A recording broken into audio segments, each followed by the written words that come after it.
there! I got good news and bad news. The good news is that here is a nice screen tablet I will review for you guys.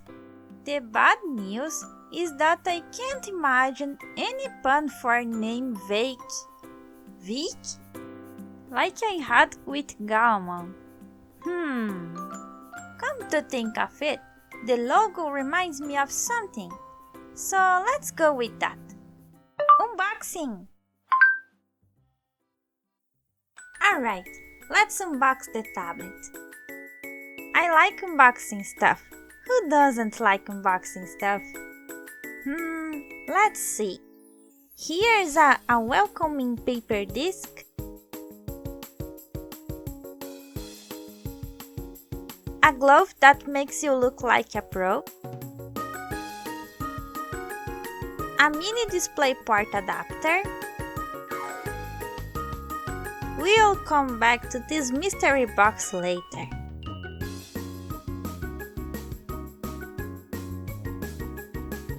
A quick start guide. Now here's the fun stuff.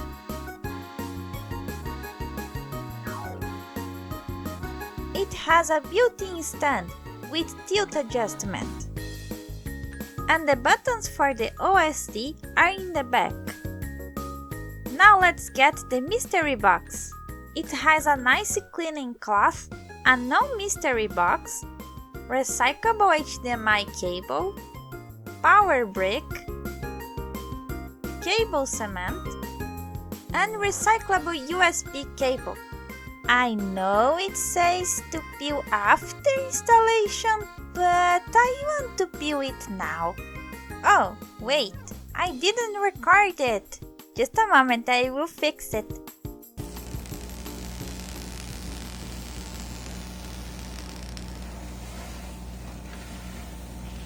Ah, that's better.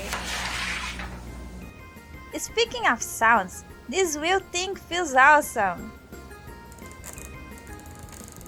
So satisfying to spin.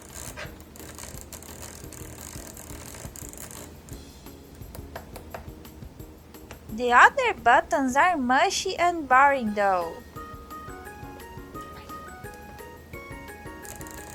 The stand is similar to the one from the Gaumon I reviewed before. However, it is plastic and non-removable. There's nothing wrong with plastic, as it is lightweight and looks durable. But I wish it had VESA mounting holes, like the Gaumon I got. So I could also mount it and use it as an extra monitor. Now let's have a look at the stylus pen. It's nice and smooth to the touch. The buttons are click and good.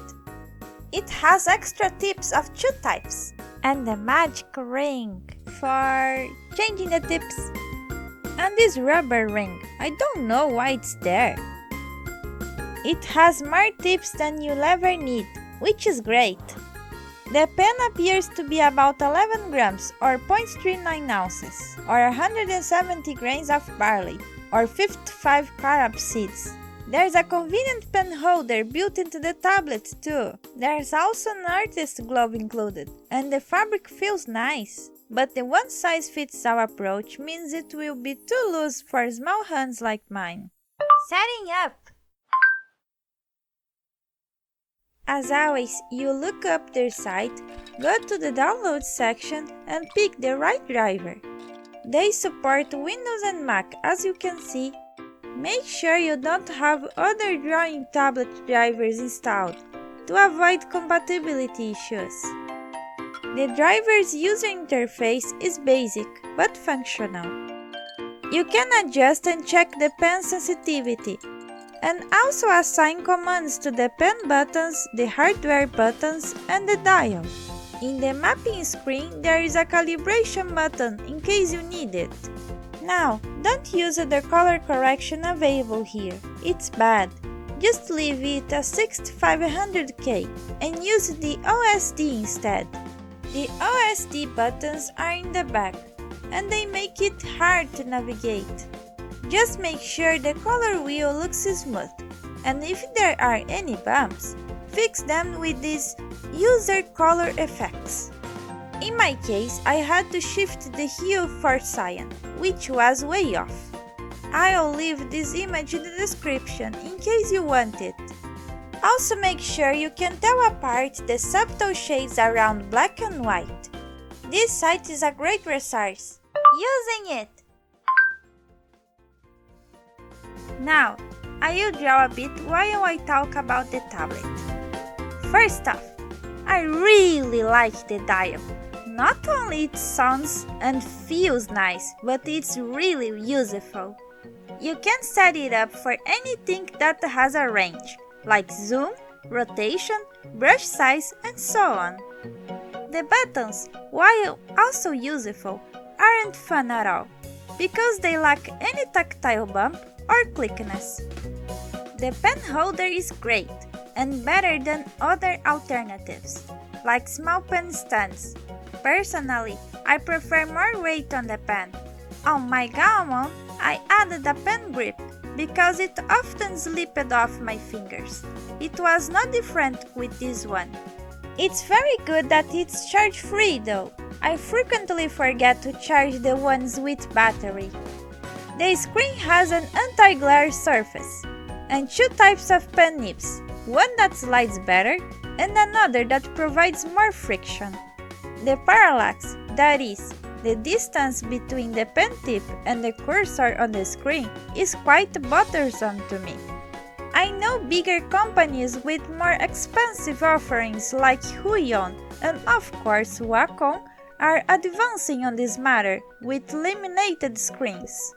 But since Veikk is such a new company, there's a lot of space for them to grow still, and this is why they are competing on value for the money. Personally, I don't like drawing directly on a screen because my posture is terrible and my hand gets on the way of the drawing. This is why I often struggle drawing on paper. But I know a lot of people will like it for the same reason.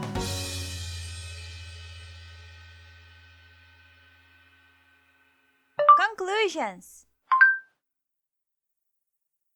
So, let's wrap things up. Here's a 15.6-inch Full HD display you can draw on. Here's more specs. It's a very compelling offering for someone who's getting started and wants a pen display instead of a non-display tablet.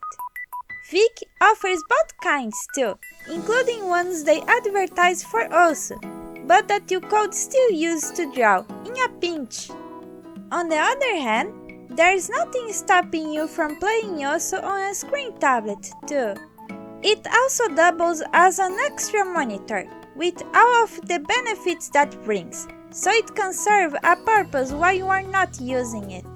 Too bad it doesn't have a Visa mount, but the stand goes all the way from 15 to 85 degrees, so it could probably fit comfortably below your current monitor at an angle.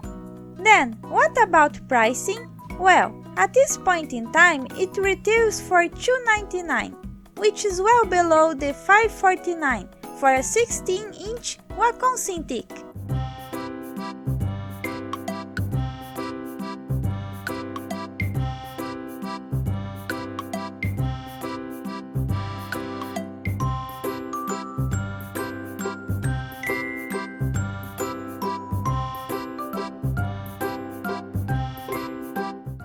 For reference, here are the prices for the other non-screen tablets, again subject to change.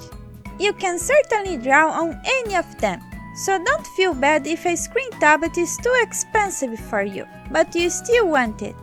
For example, if you are too young, the non-screen ones would be easier to convince your parents to buy for you. The only way to know if a pen display is for you is to try it. And tablets like this one are a great budget option. Oh, and you can use it for other tasks, like retouching photos, sculpting in ZBrush, taking short notes, etc.